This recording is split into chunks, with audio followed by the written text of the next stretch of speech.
Welcome to Just One Q, the podcast where we explore the latest ideas in workplace diversity, equity, and inclusion in conversation with thought leaders and experts. Each episode, a guest and I dive into a question that highlights their area of expertise. The goal is to leave you with tools and insights you can use to make your workplace better and more human-friendly. I'm your host, Dominique. I'm a DEI educator and advocate working for Dialectic, an inclusive workplace learning consultancy in lovely Guelph, Ontario, which is situated on the treaty lands and territories of the Mississaugas of the Credit First Nation and the traditional lands of the Chinoochtan and Haudenosaunee peoples. Today, my guest is Jennifer Porritt. Hi, Jennifer. Hi. Welcome to the show. Thank you. It's great to be here. Jennifer is the founder and principal consultant of JP Consulting.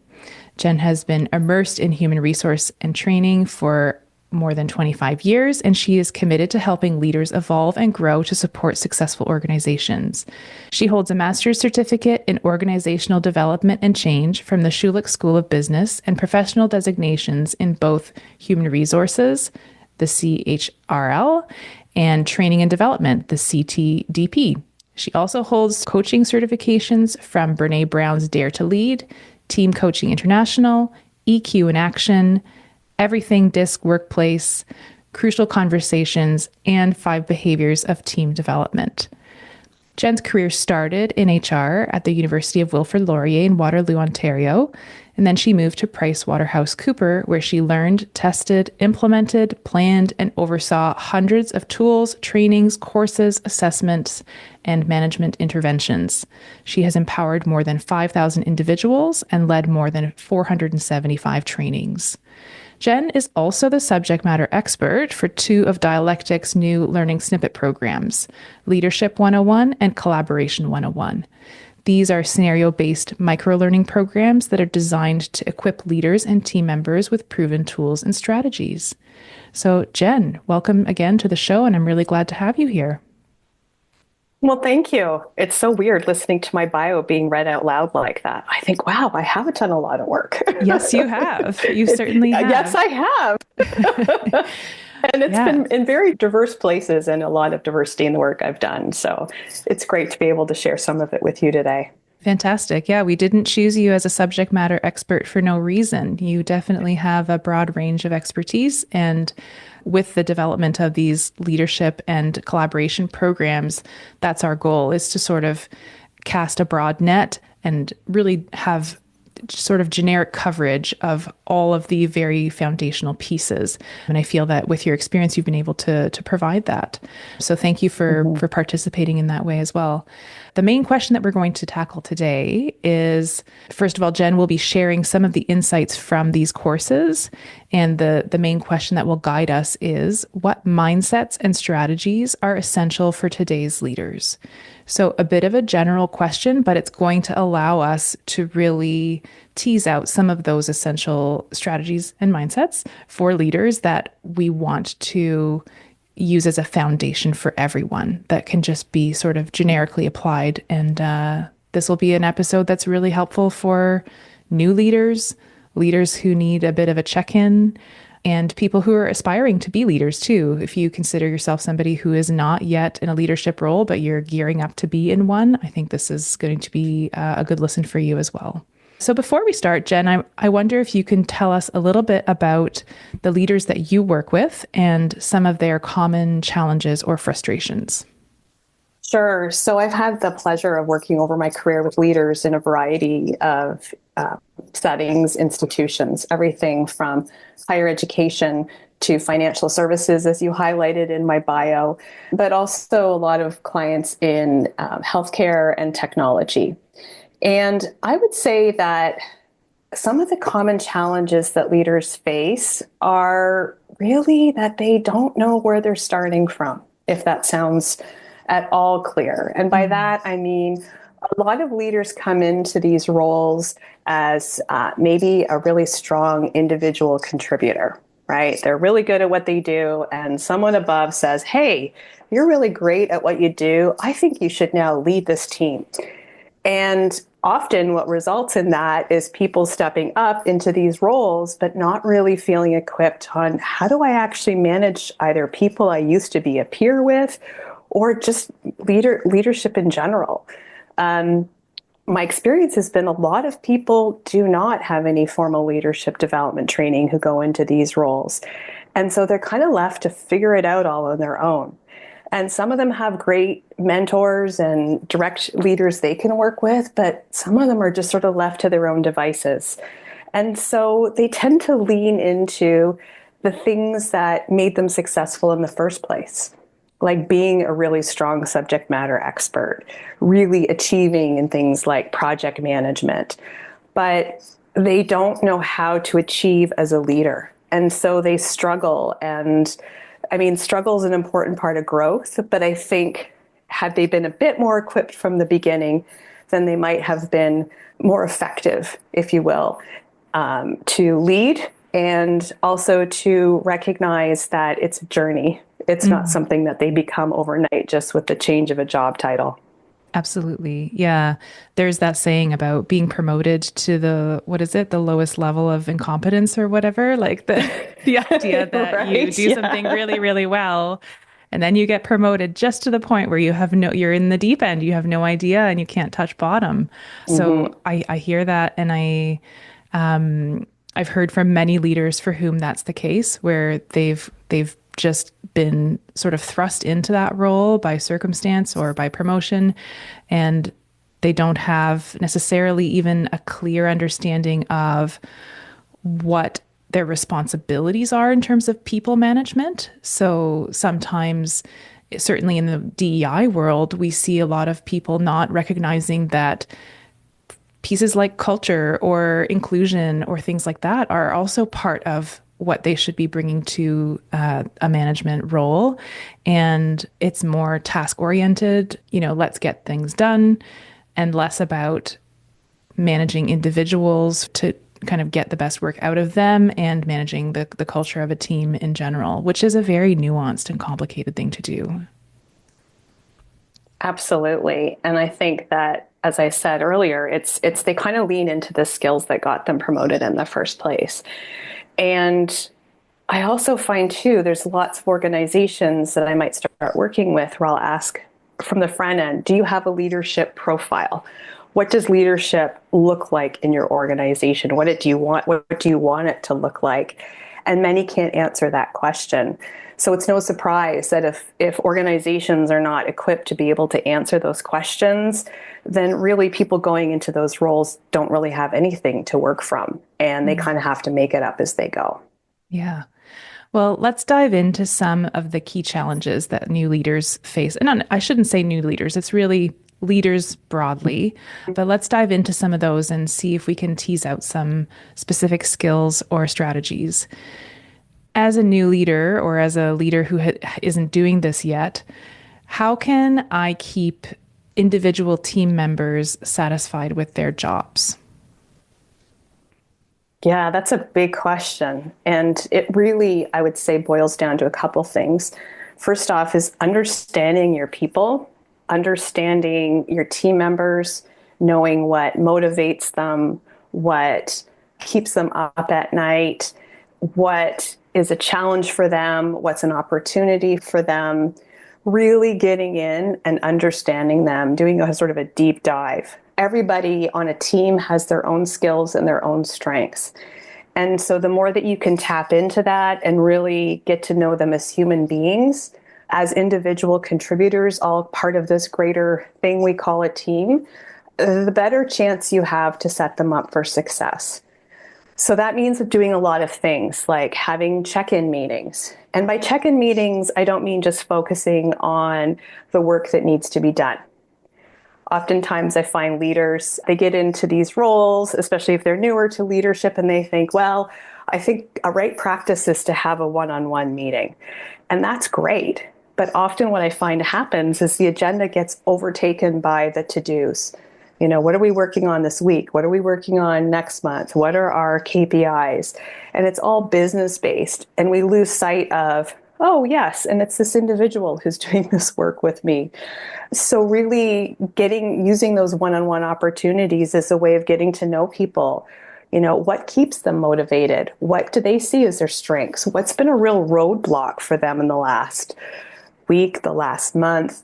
Sort of addressing some of those barriers as well, really, I think, is a great opportunity to tap into that strength. And that, in fact, will then help people perform in a way that's more aligned with not only what drives them, but also at a deeper level, understanding what they value as well, which is Mm. really at the core, I think, of strong leadership, is getting to that value level.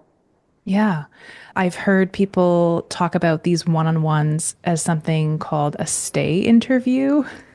Uh, Yeah. Mm-hmm. can you Mm-hmm. say a little bit more about what a stay interview is and how to use one effectively?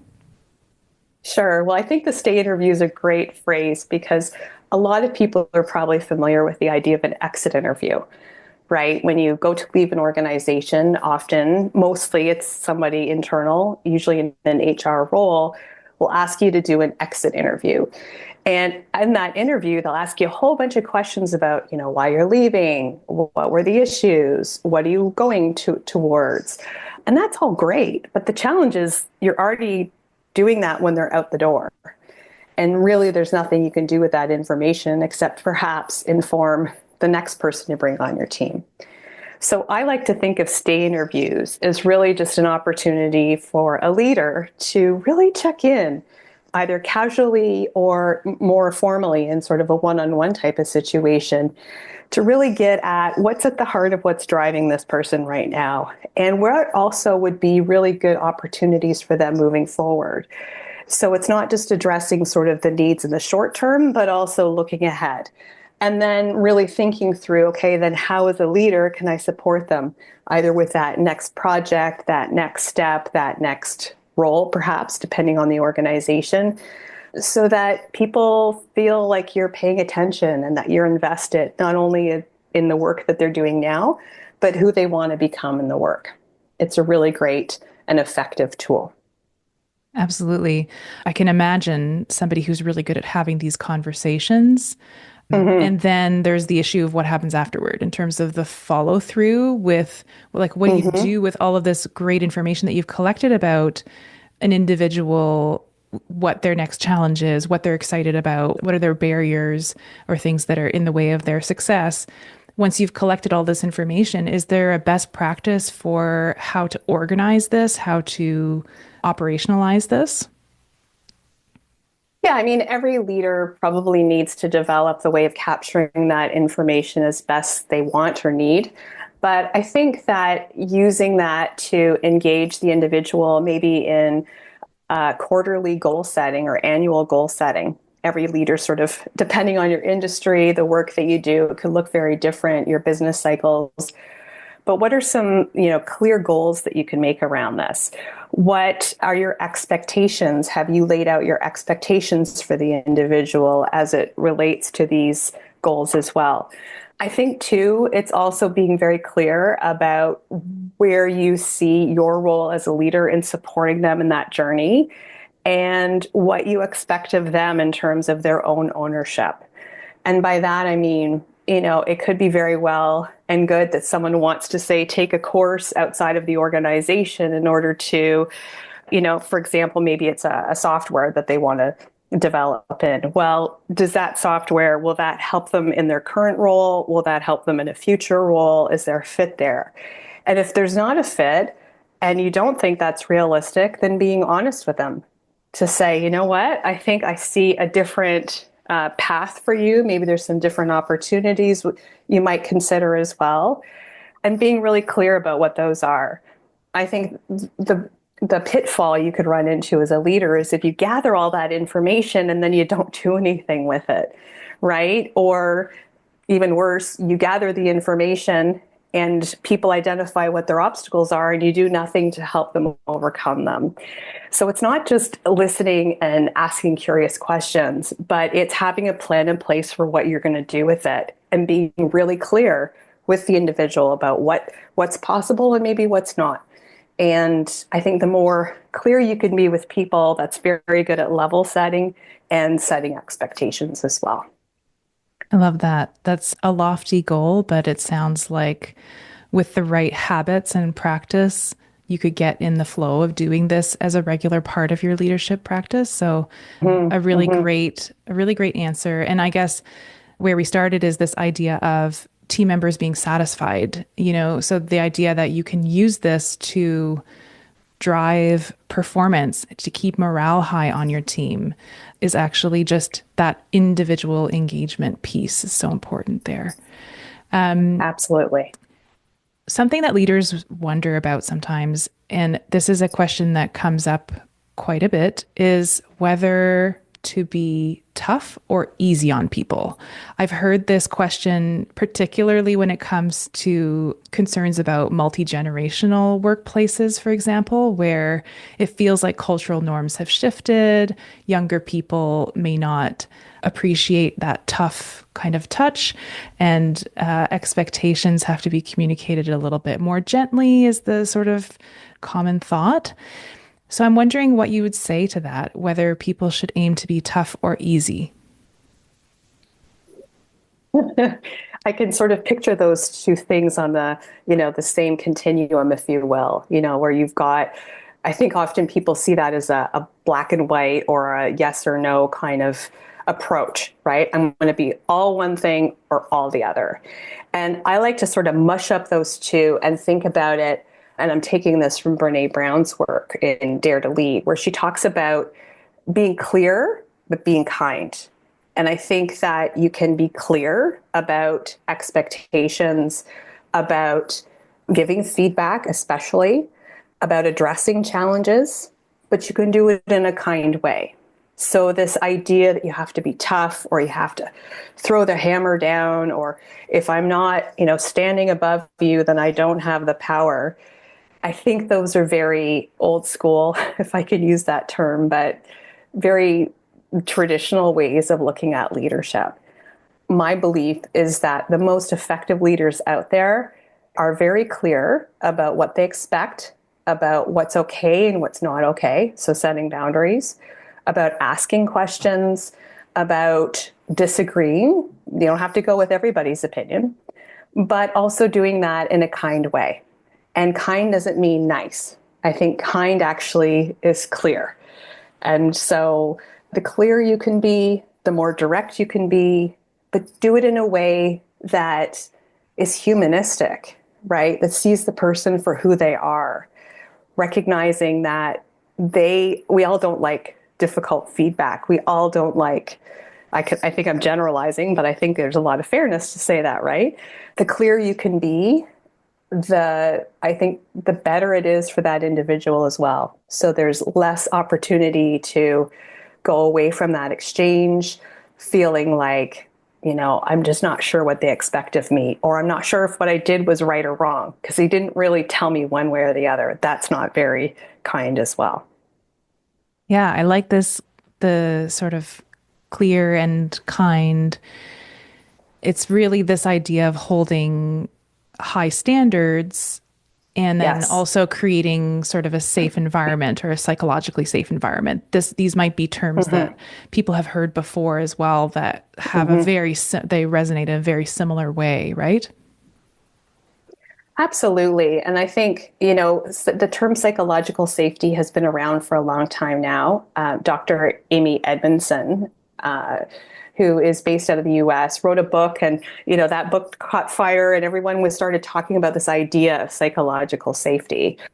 And if we really sort of peel away the layers about what psychological safety is, it's really this idea that you can speak up with your questions, with your concerns, and I would say more importantly, your mistakes, without feeling like you're going to be shamed or blamed or made to feel less than for doing it. So, in other words, creating a psychologically safe container is not just this idea that everyone can say whatever they want and there's no boundaries around that or there's no terms around that. I think it's more just about making everyone understand that their voice will be heard. Doesn't always necessarily mean that you're all going to agree, but that you can share your ideas, you can debate ideas, you can, share your failings and not feel like you're less than a human being for being Mm. that way. Yeah, I think that And so this idea, oh, yeah, go sorry. ahead. I was just going to say, I think that psychological safety sometimes is confused with the idea of comfort. Yes. And we now have an expectation at times with psychological safety that people should always feel comfortable. And critics of this say that psychological safety, therefore, has gone too far. And we are tiptoeing around each other. We are not wanting to ask difficult questions. We are not wanting to set high standards.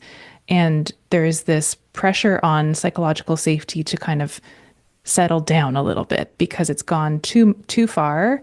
But what I'm hearing you say is that's not really what psychological safety is. It's not comfort. It doesn't mean that at all. No, it's not about comfort. Yeah. Because often, if I put myself in many shoes where I've been in before, where I've been in meetings where I've wanted to say something or I've wanted to speak up or I've wanted to disagree. And if I'm in a place that's not psychologically safe, then I would be more concerned about the repercussions about what I'm going to say or being, shamed for what I'm going to say or getting the finger pointed at me about being, you're not a team player if you disagree with this.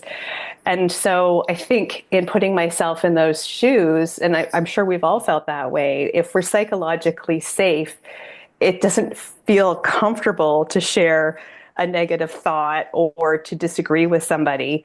And that's part of build like courage, right? Is uncomfortable, the feeling of being uncomfortable. It's just that when I share those ideas, it's not going to feel comfortable for me, but I'm not going to feel like I'm going to be reprimanded for doing that. And that's huge. Creating those types of environments take a lot of work, especially with a leader, to be able to create. Keep calling it the container because it's really what you're doing as a leader is creating the container to have those conversations, for people to feel challenged, feel that they could speak up, but in a way that honors them for their individuality instead of punishing them for it. I love that. I feel like we could talk about that one all day, honestly. Like this We idea, we could. could because it's Mm-hmm. honestly such a huge topic. And I think that there is this tension, right, between holding somebody accountable to high standards and also creating a space in which they feel like they can safely contribute. And the ways in which a lot of us were raised, also, a lot of us haven't had that modeled to us, the balance between holding people accountable to high standards, but also it being done with kindness in a sense that you're not going to be reprimanded or you're not at risk if you share something that might feel uncomfortable. So I think there's probably learning on both ends, right? There's learning on the part of leaders and there's learning on the part of employees or team members to push through that with bravery and trust that their leader isn't going to, scold or undermine them and that they have a safe container, as you said, to do that work and to meet high standards, even if it means putting themselves in moments that are sort of uncomfortable. Yeah. When I do work with teams and organizations, and even if I'm just working with a group for one day, the first thing I always do with them is build a container for learning or build a container for the conversation. And it's really just asking the question, what does everyone need in this space today in order to feel like you can contribute and feel heard? That's it. And often what I find is a lot of what people will share are things like, I want to be listened to. I don't want to feel judged. I want to feel like if I'm going to share something vulnerable or more sensitive, that it will stay in the space, that people aren't going to talk about it 2 weeks from now outside of this room.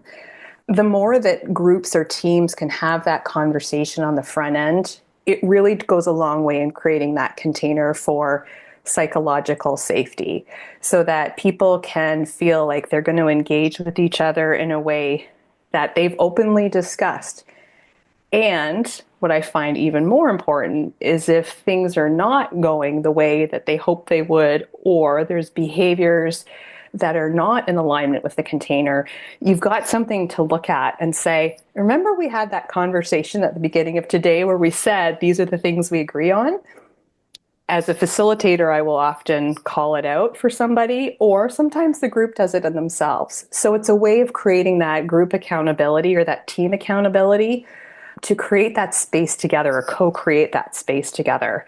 The more that can be done up front, the more it sort of, I'll say, takes the leader off the hook for having to enforce those behaviors. It really becomes this is what we agree to as a group, as a team. How do we hold each other accountable for this? Huge, goes a long way in building trust. And it's amazing how quickly you can do that, even with a group that you're just bringing together for maybe a project or for a day, how far that goes in creating that safe to have those conversations. That's an awesome tip. And I think it's a very practical thing that people can implement right away and sort of start that experience of a new direction with psychological safety and new expectations around that. I want to jump to the next sort of area and ask you about sort of going back to the idea of leaders being promoted and then relying on the things that they were good at in the past, the things that brought them success, the skills they already have. Something that can happen in that dynamic is that now somebody who's reporting to that leader might turn to them to ask for help with their responsibilities. And often those responsibilities, the people that you end up supervising or managing, are people who are doing your old job. Not always, but this can be the case. So, what should leaders do when somebody asks for help with responsibilities that they are highly skilled in? Yeah, that is such a huge challenge for leaders, particularly new leaders. I find this conversation comes up all the time. I think first and foremost, it's just having that awareness as a leader to know, right, this is what I'm really good at. This is what I love to do.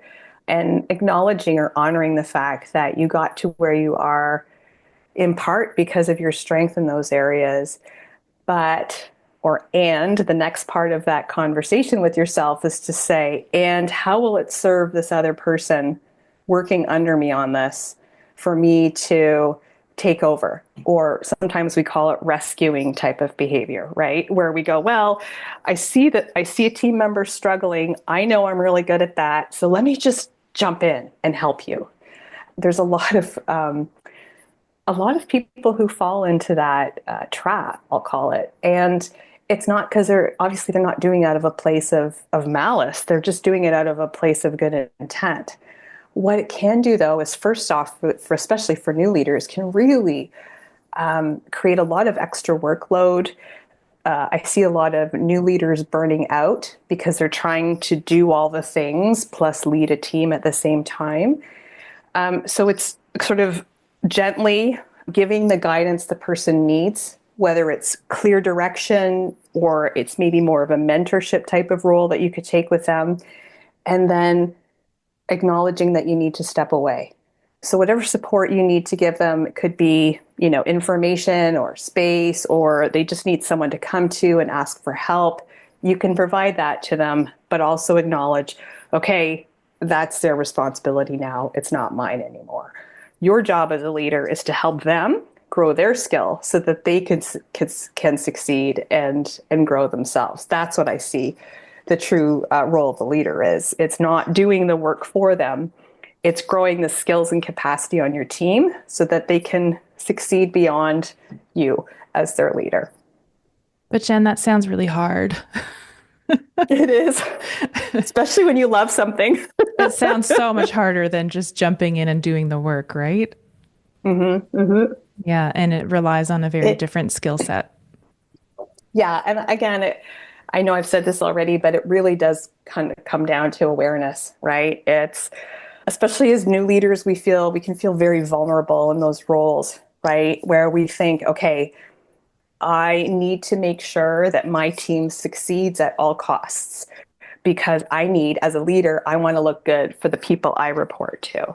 Mm. And if my team doesn't look good or doesn't achieve, then that's a reflection on me. And it absolutely is. However, are you serving the long-term needs of your team and individuals on your team by jumping in and doing the work for them? And are you serving yourself in that as well? And the answer always is no. It's just being mindful of being able to create that distance and really looking at the needs of the individual to figure out what exactly do they need from me right now, what will help them, and stepping away and letting them do what they need to do in order to meet their objectives. It is tough, but the more you practice it, it's like any new skill. The more you practice it, it does become easier and more natural over time. How can leaders identify whether they have this tendency? Like, what would the result be if, as a leader, I had a tendency to rescue? What would that look like? Rescuing can often, it sort of sometimes gets mixed in with this idea of micromanagement. You know, a leader who sort of stands over the shoulders of everyone on their team and is very directive, quick to point out errors, looking at the minutia rather than taking that step back. So, circling back to this idea we talked about earlier, right? Those stay interviews can be super helpful in getting what you need from them in order to identify what is working for them in the role, what they need from you, and what their challenges are, and keeping it at that level. It's not to suggest that you want to sort of give people so much rope that they're lost. You know, I sort of always get this idea or this image in my head of like a, you know, you're a leader and you're sitting in the rowboat and your people, your team are out in the water. You know, who do you throw the lifesaver to when it's needed? And it's not to suggest that one size fits all in that scenario, but it's more looking at, am I setting them up for success? Do they have the skills? Do they have the knowledge? Do they have the motivation to do the work? If they don't, where are the gaps? How can we fill that? Are there other people on the team who might be a better resource or just as a reliable resource to provide some mentorship or some buddying up on this particular assignment to help build their skill set? Recognizing it's not always on you to do everything. It's Mm-hmm. your job to pay attention, to get out of people's way, and to set them up for success. Yeah, my guess is that also the sense of ownership that people feel about a specific task can be very powerful because when you have ownership, even if you do need some help or guidance, when the leader hands back the reins to you and you're able to complete that task, you get to enjoy the sense of accomplishment, which I think otherwise you might be robbed of, right? 100%. It can be very demotivating, especially for people who are higher performers on the team. You know, I've certainly had experiences where I was high performing on a team, but worked for somebody who just always was standing over my shoulder, pointing out the errors. And that was just their way. They did this with everybody. But it was so frustrating because I didn't feel seen. I didn't feel like they truly recognized me for what I was bringing to the job and to the organization, and got really, yeah, felt very demotivated in that scenario. So it can affect not just the people who are there, but then people thinking about leaving or wanting to get switched to another team. If there's conflict on the team, that can sometimes be a symptom of that type of behavior as well from the leader. So really paying attention to some of those cues that might pop up are really helpful in sort of shining more of a light on that type of behavior as well. Amazing. Another thing that leaders need to do is to keep momentum and motivation high when we're dealing with, especially long Mm-hmm. projects or tasks where there might be setbacks. Mm-hmm. It often falls to the leader to sort of shore up everybody's enthusiasm. Are there some key strategies that leaders can employ just to get that going? Are there what are the tips and tricks of people who do it well? Yeah, I think especially, when you talk about longer term projects, right? I mean, sometimes something you're working on could have a shelf life of a year, 2 years. That feels like such a long, long haul. So I think it's really helpful for a leader to look at that long-term goal and say, okay, how do we break this down into chunks? What are some milestones that we can put in place where we can take an opportunity to have conversation about what's working well, what do we need to change, and also to celebrate getting to that particular milestone. Because sometimes the focus is so much on the long term that they forget about the day to day lived experience of people who might be plodding along on the same thing day in, day out, and not recognizing that there is a lot of power in just the acknowledgement to say, hey, you were here, we've got to this place, and really take the time to recognize it. And how you celebrate that is a great question for the team, too. How do we want to celebrate our milestones? Do we want to, take some time at the end of a workday and all go out together? Do we want to do something fun, like go tobogganing? I don't know. There's lots of different ideas, but even just little activities like that, the team can come up with, can really do a lot to help create that more celebratory type of environment to continue to build the team, but also to continue with the momentum and the longer term goal. I love that. I love this idea that it's also not the leader's sole responsibility to come up with the way of celebrating, that that's something that you can Yeah. also share so that it doesn't feel so burdensome. Like you have to, be the one to throw a little party every time people do something. Yeah, and it's amazing. I find, when you ask people that question, often the things that they give out as ideas are pretty simple or don't take a lot of extra work, right? I think that our workplaces, well, I know our workplaces are just churn, churn, churn, churn, churn. So many people I've had conversation with are talking about things like burnout and feeling overwhelmed. And it's like you kind of have to stop that hamster wheel every once in a while and say, okay, like let's get off the wheel and just pause and breathe and stick our heads out a little bit and acknowledge what we've done. And that can go a long, long way in helping feel like, oh, the leader's paying attention to me. They recognize all the hard work I've been putting in. And they're also giving me permission to stop for a minute. And that is huge. So, when leaders are looking at these long term projects and chunking them, breaking them down, identifying functional milestones or setting those goalposts, is this the same as micromanagement? And if not, what's the difference there? How can I know as a leader that I'm not tipping into micromanagement when what I'm trying to do is goal setting? Yeah. So I guess if I think about it through the lens of a longer term project or a longer term goal, I like to think of it as a key part of leadership is creating a clear vision for people about what it is they're working towards and putting in not just having clarity of that vision, but putting in the milestones of the steps that are going to get them there. That's so different than someone who, a leader who just wants to get in. I call it the weeds, right? Like just get in, has to be consulted on every decision, doesn't visibly trust the people on their team to perform, to do their work, to ask questions when they're feeling stuck, and to admit when maybe they're off the rails or they've failed in something.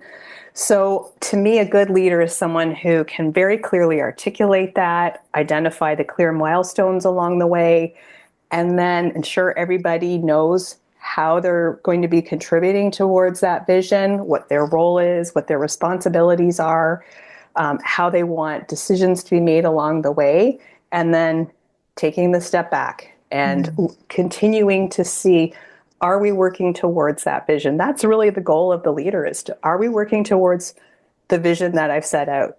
And if you don't know what that vision is, or you're not clear about it, that will trickle down to everyone around you too. And there can be a lot of confusion and a lot of wasted time as a result. Yeah, I bet. I like that clarification about, you know, the level of granularity and just being mindful of whether you're dictating sort of how things get done and the minutia of that versus what needs to get done and having a lot of clarity on that bigger picture. That's very helpful. What about decision making? So leaders have to Mhm. approach a lot of high stakes decision making. And I think a lot of people have different styles around this. Many people prefer sort of a collaborative approach where they involve their team. Others operate a little bit more independently and like to make decisions and then inform people after the fact. Is there a good approach here? How should leaders approach high stakes decisions that do impact their team? Yeah. So, I mean, a question I would come back to you with is what is a high stakes decision? And I know you probably can't answer that question because this is all, we're talking in hypotheticals.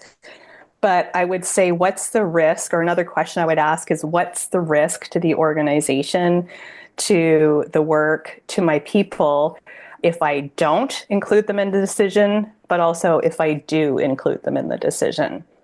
And let's face it, there's decisions that leaders need to make that they cannot collaborate on. For example, thinking about hiring or performance management. I mean, these are responsibilities of the leader that they have to take on. Certainly, they can consult with perhaps peers or people above them, but that's not an appropriate decision for a team to make. What's the risk if I don't include people in this decision? Because buy-in, as we all know, a really key way to have people buy into decisions is, do they have a voice in that decision? So just to give you an example of this, I remember working in an organization once where we were doing an office reorg, and we were moving from one building to another. And the leader of the group made all the decisions about how the office was going to set up, didn't consult with the team at all.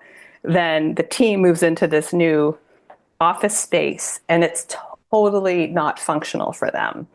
Teams of people that would normally collaborate really closely in terms of day-to-day work, all of a sudden were spaced really far apart. I mean, there was just decisions made that didn't make sense for the team. That really impacted the effectiveness of the team as well as the morale, because really it's like saying to somebody, okay, I've made a decision about your home and where you're going to live, and you're just going to have to like it. And that can be really demoralizing, right? So it's thinking about, okay, do I need these people to buy into this decision? Is it appropriate for them to weigh in the decision?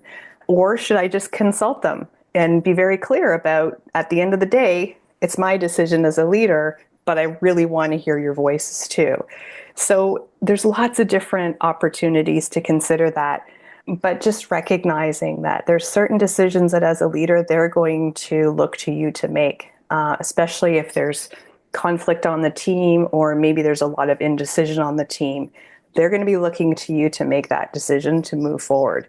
And so just being really, again, back to that, being clear, being kind, being upfront with them to say, this is what I'm consulting you on, or I want you to help me make this decision, can be really good in terms of setting that expectation with your team as well.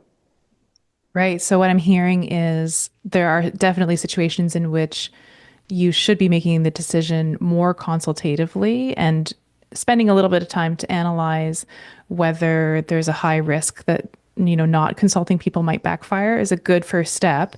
But if you do choose to make a decision and involve people to any degree, clarification is super important, like transparency in terms of how the decision will be made.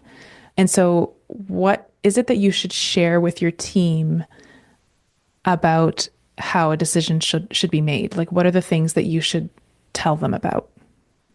I think it's important just to be really clear with the team about whether you see the responsibility for the decision to be yours as the leader, or if it's really something that you want to come to consensus on. And consensus, I think sometimes leaders can mistake this idea of consensus because they believe that, Well, consensus means that absolutely everyone has to agree to this decision. And Patrick Lencioni, in his work around the 5 dysfunctions of a team, argues that in order to have consensus, it doesn't necessarily mean that everyone has to fully commit to the decision. What they have to fully commit to, though, is standing up to the decision ultimately when it's made. So that sort of relies on giving people the opportunity to have debate, to ask the tough questions, to really understand the why behind the decision. So ultimately, as the leader, you can say, I'm looking for consensus. It doesn't mean that everyone's going to agree, but we all have to at least buy into this idea and be able to communicate that to others. That can go a long way in terms of not only gaining commitment from the team, but also, again, building that trust and clarity as a leader. What happens in the absence of that when leaders don't communicate about important decisions and how they're going to be made, how they're going to consult people or take into account their opinions? Yeah, well, I think that's a real sign that there's a lack of trust. And often people, and I'm going to pull again from Brene Brown, but one thing she says in her Dare to Lead work is in the absence of data, people make up stories. And this is particularly true, I think, of people going through any type of organizational change or any workplace change. The less that you as a leader convey to them and keep them in the loop and engage with them about their hopes and their fears and their concerns, people are going to start making up stories. And often those stories are untrue and they are coming out of a place of fear. So I think the more you can be, it's not like you have to be an open book. I mean, you still have to have clear boundaries in place. But the more that you can be very upfront with people about what's happening, why the decision is being made, whose decision ultimately is it to make, but give them the opportunity to have conversation about it, people will make up stories. And that can cause a lot of conflict, gossip, and resentment. Right. So if you have those indicators in your workplace, maybe you want to revisit your decision making and the level of consultation that's going on, what people know and what amount of clarity they have about decisions and how they're being made. That's a very practical insight too. Since we're on the topic of trust, I want to ask you, how do leaders know that they have that? How can we measure whether we're doing a good job and whether we have the trust of our team? Yeah. So often it's interesting. Trust can be a very nebulous word. People look at trust and they go, well, I just know if I have trust or I don't have trust with others, but defining trust can be really difficult. So one question I would ask of leaders is, are your people coming to you and asking for your help? Are they asking for your advice? Are they seeking your guidance? If the answer to that question is no, then I would start to question whether or not there's trust on the team. Asking for help is the number one indicator that trust in a workplace has been established between a leader and the people working on their team. So if those are not conversations you're having with your people, and it ties back to what we were talking about earlier around psychological safety, right? If people are not feeling safe to ask for help, to share their worries or their concerns, that's a strong indicator that maybe you have a trust issue and you might need to look at that further. Thank you so much for that. I wholeheartedly agree. And I want to take a minute now, just as we're wrapping this interview, to ask whether there are some helpful resources that you'd want every leader to engage with. Yeah, so I'll start sort of at a higher level. I think it's really wonderful when I engage with leaders, whether they're new or seasoned leaders, and they say to me, I've been reading this leadership book, or I've been following this podcast about leadership. Being a leader is not just about having a title and having a group of people working for you. It's part of your role and responsibility. And so the more you invest in it, the more you can gain from it. So engaging with your peers, especially in larger organizations, there's lots of typically leaders at the same level. So get to know them. Go for coffee with people in your organization who maybe you recognize their name and their title, but you've never met before. If you have an opportunity to get a mentor, maybe there's somebody that you look to who's more senior than you in a leadership role, and you think, wow, someday I want to grow up just to be like them or to adapt some of their practices. Tap into their knowledge, their experience. If you have the ability to get a coach, often leaders find a lot of success with coaches as well. So just sort of lots of free resources and lots of opportunity to develop. But again, it's sort of, what you focus on will get done. And so even just starting there is super helpful. Absolutely. And in that same line, is there anybody whose work in the area of leadership development that you would specifically amplify or point to? Other resources that are perhaps like books or thought leaders in this area that you would recommend to new leaders who are looking for inspiration? Sure. So I'll share with you some of my favorites and also favorites I've heard of from people I work with. I've mentioned Brene Brown a few times on this podcast. Brene, I think, has done some really wonderful work and continues to research in this field. So definitely check out Dare to Lead. Adam Grant. Adam Grant's another great thinker. He's got a few books out on leadership, as well as a Think Again podcast where he interviews other leaders about their approaches. David Rock, who heads up the Neuro Leadership Institute. Simon Sinek, he's a pretty well-known name now, having written Start With Why and Leaders Eat Last. Liz Wiseman had a book out a number of years ago called Multipliers, How the Best Leaders Make Everyone Smarter, which I think is a fantastic mindset to take on as a leader.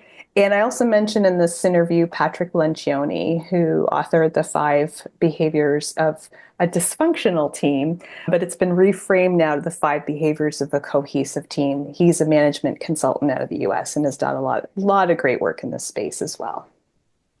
That's awesome. Thank you so much for those recommendations. I will add them to my list, the ones that I don't know. A lot of them are familiar to me because they have also been the foundation of some of the development of the Leadership 101 program that we have here at Dialectic in the learning snippets.